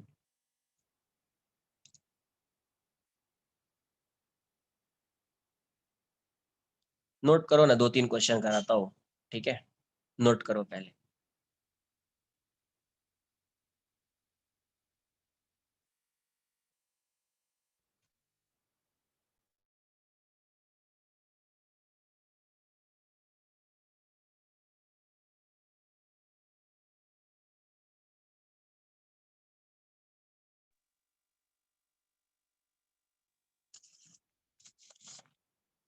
मास क्या है, दोनों का मास सेम है, मास सेम है, इसका मतलब क्या होगा, m1 माइनस m2 वाला टर्म जीरो हो जाएगा, तो ये वाला टर्म जीरो हो गया, यहाँ पे ये वाला टर्म जीरो हो गया, मास सेम है तो 2m by m plus m, 2m by 2m cancel out हो जाएगा, 1 आएगा, मतलब ये वाला टर्म जीरो है, और यहाँ पे 1 इंटू u2, तो v1 इक्वल्स टू u2 हो जाएगा,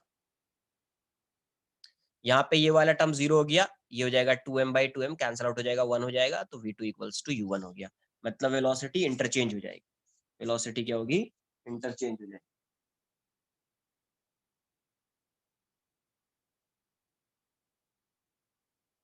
यस, सेकेंड जो है ये वाला जो कोलिजन है, ये वाला पार्ट जो जैसे U2 0 हो गया, तो ये सेम वही है कि एक वॉल है, वो रेस्ट में है और उसका मास बहुत ही ज्यादा है, mass of wall is much greater than, है ना, मास ऑफ बॉल। तो ये वही वाला केस हो जाएगा।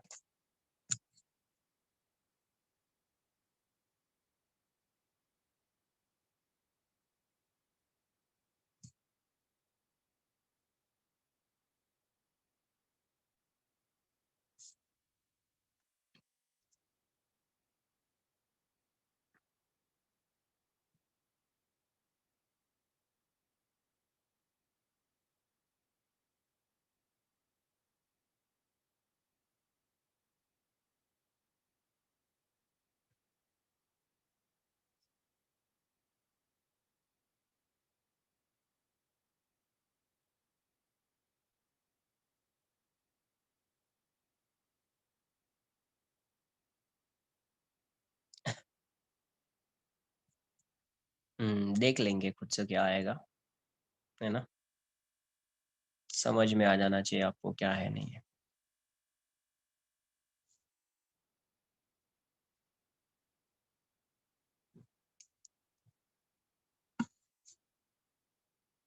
डन।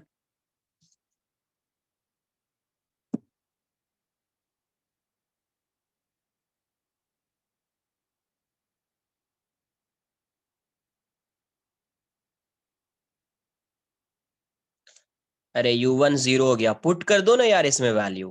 U1 0 हो गया, इसमें वैल्यू पुट कर दो, तो V1 equals to 2U2 and V2 equals to U2।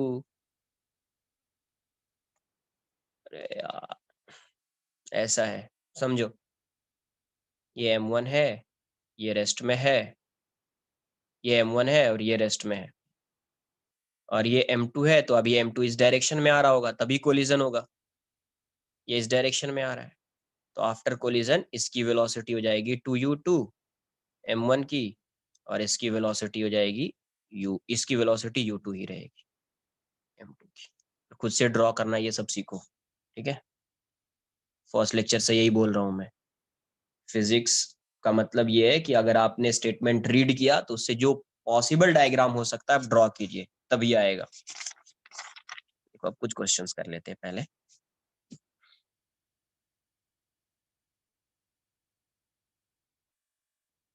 A ball having mass m is dropped from height h, is dropped from height h, height h. Find the maximum height. बहुत सारे cases बन सकते हैं but दो cases को अपन याद रखेंगे। Find the maximum height reached bye, बहुत सारे केसेस बन सकते हैं। अब कभी M1 को ग्रेटर कर दिया, कभी M2 को ग्रेटर कर दिया, तो उससे रिलेटेड फिर से दो केस एक्स्ट्रा बन जाएंगे, जैसे अभी लिखा था वैसे ही हो जाएगा। Find the height reached by the ball after first collision, after first collision with the ground. Also find the time, also find the time taken, also find the time taken to reach the maximum height, the maximum height after first collision, है ना, after first collision। E दिया हुआ है coefficient of restitution between ball and ground, ये restitution, ये ऐसा दिया हुआ है। देखिए एक बार ट्राई कीजिए कितना आ रहा है।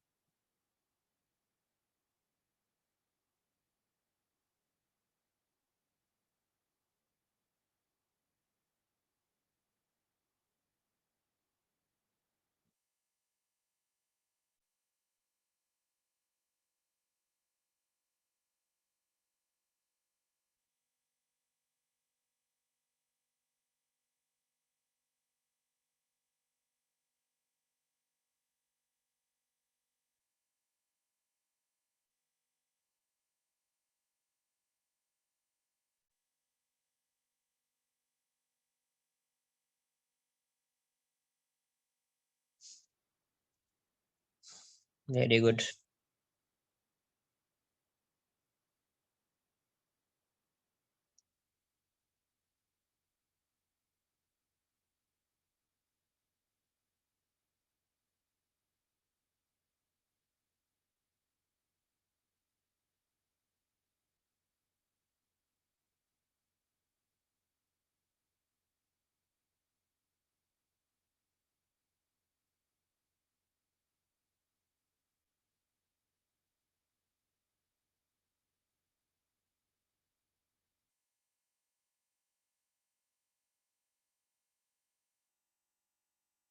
ये बॉल यहाँ पे है, यहाँ से इसको रिलीज किया तो इनिशियल वेलोसिटी इसकी 0 हो जाएगी। यहाँ पे आके स्ट्राइक करेगा तो मान लीजिए कि वी नॉट से स्ट्राइक कर रहा है, तो वी नॉट की वैल्यू क्या हो जाएगी, √2gh। यहाँ से यहाँ तक कितनी हाइट है, h। तो रिबाउंड होगा तो इसकी वेलोसिटी इस डायरेक्शन में v हो जाएगी। तो अभी कहीं यहाँ तक सपोज आ पाया है ना, फिर यहाँ पे इसकी फाइनल वेलोसिटी 0 हो जाएगी। ये h डैश, ये क्या है, h डैश। तो ये फाइंड करना है। तो आपको ये बताइए कि ये जो कोएफिशिएंट ऑफ रेस्टिट्यूशन, इसका लाइन ऑफ इम्पैक्ट क्या है, यही वाला लाइन ऑफ इम्पैक्ट है इसका। तो ई की वैल्यू क्या होगी, velocity of separation upon velocity of approach. तो ये सेपरेट हो रहा है यहाँ पे, ये रेस्ट में ही है ग्राउंड, तो यही सेपरेट हो रहा है, तो वेलोसिटी ऑफ सेपरेशन यहाँ पे क्या है, v-0। अप्रोच क्या है, यहाँ पे अप्रोच कर रहा है, वेलोसिटी ऑफ अप्रोच क्या आ जाएगा, v0-0। तो ई की वैल्यू क्या हो गई, v/v0। तो v क्या हो गया, ev0। v क्या हो गया, ev0। इस v की वैल्यू क्या हो गई, ev0। तो मैक्सिमम हाइट कितना हो जाएगा, तो मैक्सिमम हाइट पे, at maximum height v final 0 हो जाएगा, वेलोसिटी फाइनल वेलोसिटी क्या हो जाएगी, 0 हो जाएगी। तो अपने को पता है कि v final square also v final square equals to v initial square plus 2as। तो ये 0 हो गया, इनिशियली कितना है v square minus 2g h dash. तो यहाँ से h डैश की वैल्यू क्या हो गई, v स्क्वायर बाई 2g। तो v स्क्वायर कितना हो जाएगा, e square v not square by 2g। तो e square by 2g, v not square कितना है, 2gh, कैंसल आउट हो जाएगा, क्या आ रहा है, h dash equals to e square h, e square h। Note कर लो। तो पहला आंसर तो ये हो जाएगा, e स्क्वायर h।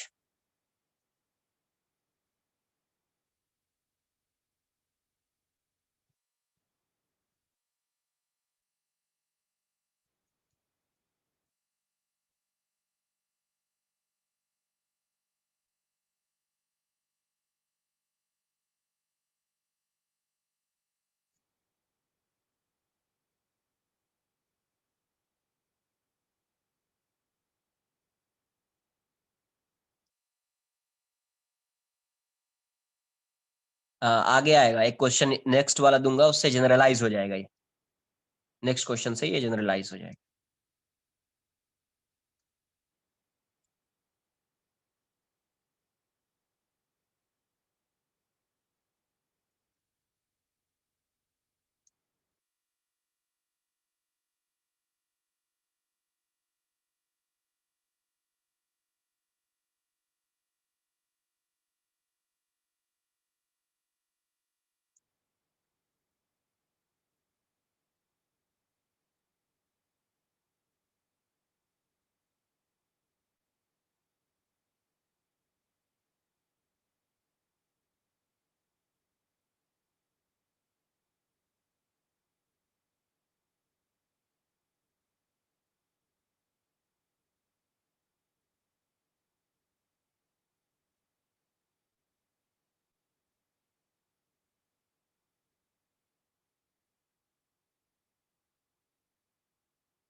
तो यहाँ से देखो टाइम कितना लगेगा, यहाँ से यहाँ तक आने का टाइम और यहाँ से यहाँ तक जाने का टाइम।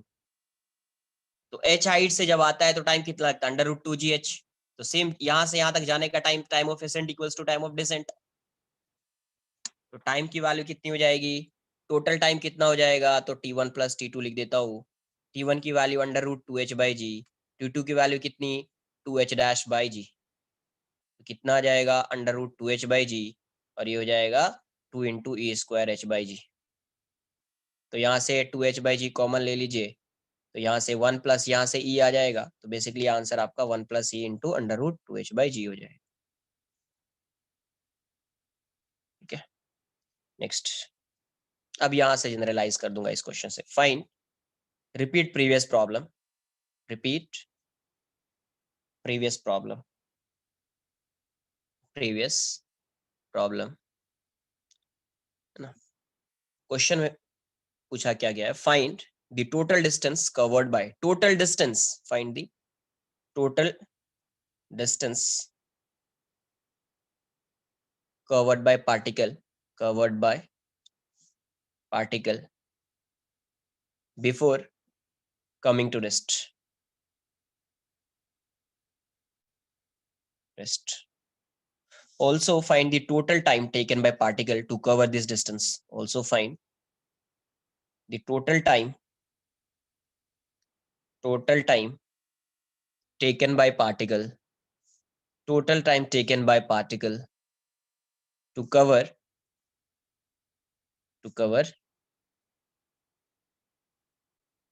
above distance, है ना, to cover above distance, या बिफोर कमिंग टू रेस्ट, ऐसा कर सकते थे ना। सेम क्वेश्चन है।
देखो यार, यहां से रिलीज किया था, h हाइट पे आया, h, फिर यहाँ पे v नॉट गया, फिर यहाँ से इसकी वेलोसिटी जो हुई v हो गई, देख लेते कितना आ रहा है। v की वैल्यू क्या आ रही थी, ई वी नॉट। डिस्टर्ब मत करो, डिस्टर्ब नहीं करना है यार, किसको तुम डिस्टर्ब कर रहे हो ये भी समझो ना, दूसरे को थोड़ी तुम डिस्टर्ब कर रहे हो। ये यहाँ पे गया, फिर इसकी वेलोसिटी 0 हो गई, इसको मैंने h डैश लिख दिया। देखो फिर यहाँ पे जाएगा तो वापस तो आएगा ना यार, ऐसा जाएगा तो वापस आएगा भी ऐसा, तो h डैश, फिर जब ये यहाँ से सेकेंड जाएगा, तो देखो जितने वेलोसिटी से गया है ये उतने वेलोसिटी से स्ट्राइक करेगा, ईवी नॉट से स्ट्राइक करेगा, तो यहाँ पे जो वैल्यू होगी v डैश वो कितनी हो जाएगी, ईवी हो जाएगी। अरे v था तो ईवी नॉट, यहाँ पे v है तो v डैश क्या आ जाएगा, ईवी, तो e इंटू वी की वैल्यू कितनी, ईवी नॉट, ये कितना आ जाएगा, ई स्क्वायर वी नॉट। फिर यहां से मान लीजिए यहां तक आया, तो इसको एच डबल डैश बोल दो, तो अगर एच डबल डैश फाइंड करना होगा तो ये कितना हो जाएगा, ई स्क्वायर एच डैश, एच था ना पहले, तो तो ई स्क्वायर एच डैश हो जाएगा। तो ई स्क्वायर एच डैश की वैल्यू क्या थी, ई स्क्वायर एच, तो कितना आ रहा है, ई रेस टू 4h। तो ऐसे थर्ड वाला जो आएगा ई रेस टू 6h, फिर ई रेस टू 8h। तो बेसिकली ये यहाँ पे जो आ रहा है, ये क्या आ रहा है, E raise to 2n into H आ रहा है, और यहाँ पे v की वैल्यू nh। आ रही बात समझ में, इतना नोट कर लीजिए पहले।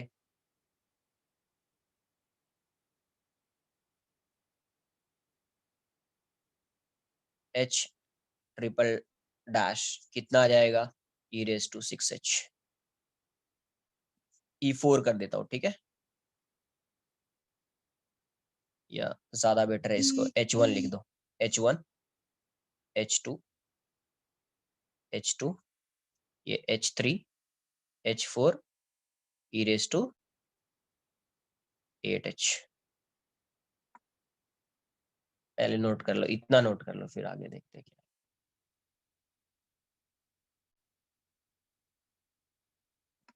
और h1 की वैल्यू कितनी थी, ए स्क्वायर एच, ए स्क्वायर एच।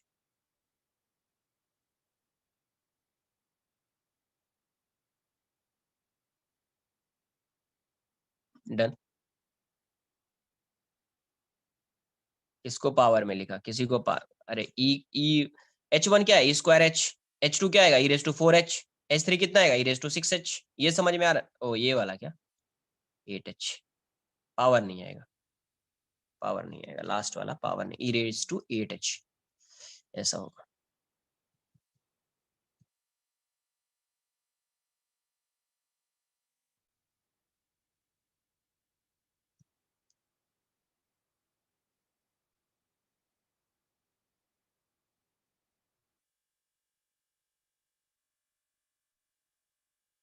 डन।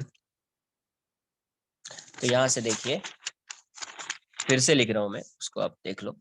यहाँ पे देख लो ना यार, h1 e square h, h2 e raise to 4h, इस टाइप से hn e raise to 2n into h, ऐसा है। तो अब टोटल डिस्टेंस देखना है, तो टोटल डिस्टेंस कितना, जब भी रेस्ट में आएगा ग्राउंड पे ही रहेगा वो। तो टोटल डिस्टेंस, तो पहले यहां से आ रहा था, h आया, फिर यहां से गया वापस ऐसा आया, तो यहां से h1 आया, फिर जाएगा तो h2 होगा, तो क्या आ जाएगा, h plus 2h1 plus 2h2 plus 2h3 plus up to infinity. पता नहीं ना कब रेस्ट में आएगा, ये कुछ आइडिया नहीं है ना, तो अप टू इन्फिनिटी। तो यहाँ से क्या हो जाएगा, h प्लस 2, ये कितना है, E square H, plus 2 E raise to 4h, plus 2 E raise to 6h, up to infinity. तो यहाँ से h कॉमन ले लीजिए, h को हटा दो, यहाँ से कॉमन ले लो, 2 ई स्क्वायर एच, नहीं नहीं पता नहीं है ना कब रेस्ट में आएगा, रेस्ट में पता ही नहीं है, इन्फिनिटी के बाद आएगा।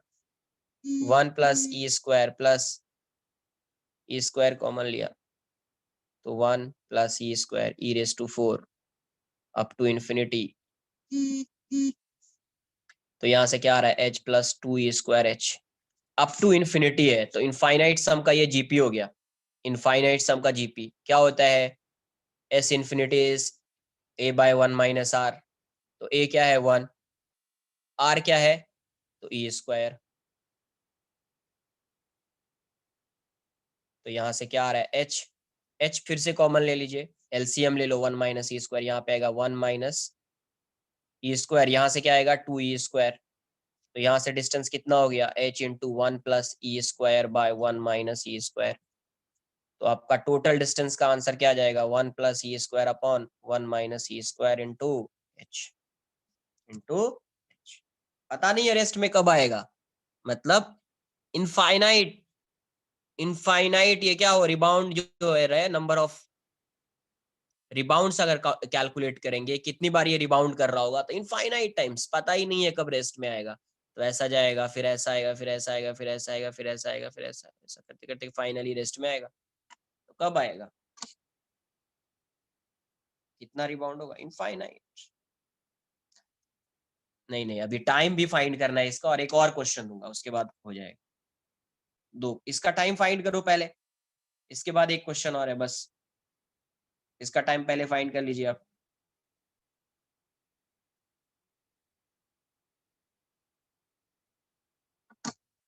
हाँ ठीक है ना, टाइम तो फाइंड करो इसका यार, एक क्वेश्चन और करेंगे बस हो जाएगा, उसके बाद कुछ है ही नहीं। जाने का तुम लोग को रहता है यार।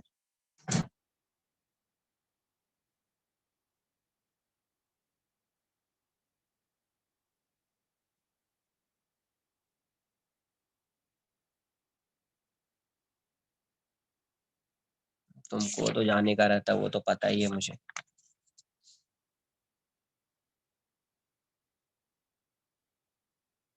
नोट कर लो इसको, नोट कर लो, ठीक है।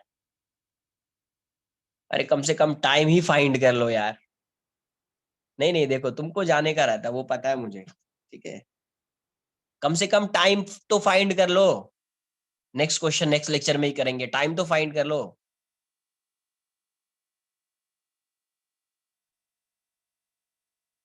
अरे यार,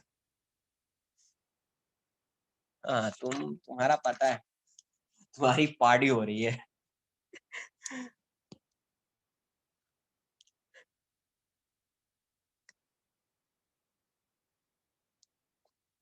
तुम कैसे बोलते होगे ये मैं हूँ, ये मेरा लेक्चर हो रहा है, फिर उसके बाद ये हमारी पार्टी हो रही है, इसलिए सर सर छोड़ दो, सर छोड़ दो। और ये हम है, ये हमारा लेक्चर, और कुछ समझ नहीं आ रहा। नेक्स्ट में क्या था, टाइम फाइंड करना है।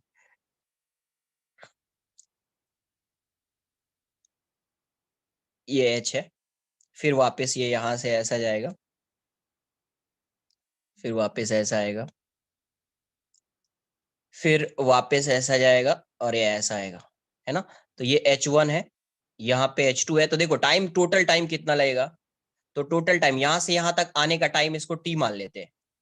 और ये देखो, यहाँ से टोटल टाइम ऑफ फ्लाइट होगा, यहाँ से यहाँ तक जाने का टाइम अगर T1 है तो ये भी T1 होगा, है ना। ये T2 तो 2T1 प्लस 2T2, इस टाइप से अप टू इन्फिनिटी तक आएगा, 2T3 अप टू इन्फिनिटी। तो यहाँ से T की वैल्यू क्या है, √2h/g है। 2T1 कितना आएगा, T1 मतलब यहाँ से यहाँ का आने का टाइम कितना होगा, या यहाँ से यहाँ जाने का टाइम कितना होगा, तो 2h1/g, है ना, प्लस 2h2/g प्लस 2h3/g, है ना। देख लेते कितना रहा अप टू, हाँ कुछ करेक्ट दिख रहा है तुम्हारा शायद, अप टू इन्फिनिटी। तो यहाँ से क्या आ रहा है आपका, 2h/g प्लस 2h1 की वैल्यू क्या हो जाएगी, e²h/g प्लस 2 ये हो जाएगा e⁴h/g plus 2 e⁶h/g up to infinity, up to infinity.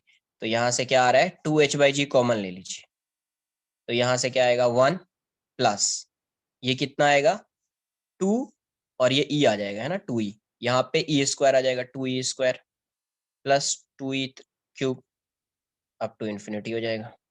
हाँ सेम, तो यहाँ से आ जाएगा 2h/g, ये फिर से इनफाइनाइट सम हो गया, है ना। जीपी में आ जाएगा तो a/1 माइनस, सही लिखा क्या मैंने,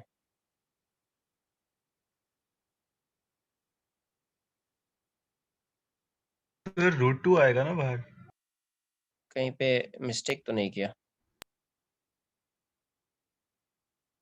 इसका 2 आ रहा है, रुको ऐसा कर लेते हैं, इसको 1 प्लस 2e कॉमन लेते हैं ऐसा, तो फिर आएगा ना 1 प्लस e, ये आ जाएगा 1 plus e plus e² up to infinity, है ना, अप टू इन्फिनिटी ऐसा हो जाएगा कहीं पे। तो ये आ जाएगा √2h/g, ये हो जाएगा 1 प्लस 2e, और ये कितना हो जाएगा 1 प्लस e²। कोई बताएगा ये क्यों किया, यहाँ से डायरेक्ट क्यों नहीं फाइंड कर सकते थे, बिकॉज ये 2e है, e की वैल्यू अपने को पता है इन सब केसेस में क्या है, इनइलास्टिक कोलिजन है, 1 से स्मॉलर है, बट 2e अगर होगा तो हो सकता है कि ये 1 से ग्रेटर हो जाए, बट आप जब फॉर्मूला लगाते हो a/1 माइनस r, तो r would be less than 1, तो अब ऐसा हो जाएगा, अब लेस देन 1 हो जाएगा, तो हो जाएगा 1/1 माइनस r, तो ये हो जाएगा। फिर से आप एलसीएम ले लीजिए। और जीपी भी नहीं बन रही थी क्या? ठीक है, अब जीपी बन रही है। 1 प्लस 1 एलसीएम लेंगे तो 1 minus E plus 2 E by 1 minus E. तो आपका जो आंसर आएगा 1 plus E upon 1 minus E under root 2h by G आ जाएगा। अच्छा ठीक है, नोट कर लो। आज के लिए इतना ही रखते हैं। अगर फ्राइडे को तुम लोग फ्री हो तो मुझे ग्रुप पे ही मैसेज कर देना, किसी टाइम पे मैं इवनिंग में एक डाउट लेक्चर लूंगा। जिसके एग्जाम्स है वो एक बार वीडियो लेक्चर देख लेंगे, डाउट लेक्चर ही रहेगा। नहीं तो फिर एक ही साथ लूंगा, जैसा तुम लोग बोल दो। कहाँ पे 2 से मल्टीप्लाई किया? ये 2 ही कॉमन लिया ना? कहाँ पे? ये यहाँ पे 2 ही तो 2 ही कॉमन ले लिया, इसीलिए 2 ही आ जाएगा। तो 1 plus E upon 1 minus E under root 2h by G. ये सब नोट कर लीजिए आप। आज के लिए इतना ही रहेगा। ओके, चलो bye bye, take care, good bye sir, night. Thank you sir. बस लास्ट का पार्ट दिखा दो।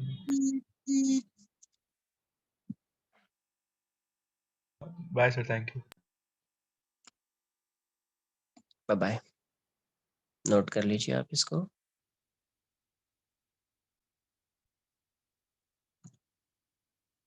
इस चैप्टर का पूरा ही डिस्कशन मैं ही करूंगा, ट्राई करूंगा मैं। मेरी पार्टी होगी, पॉडी तो नहीं होगी।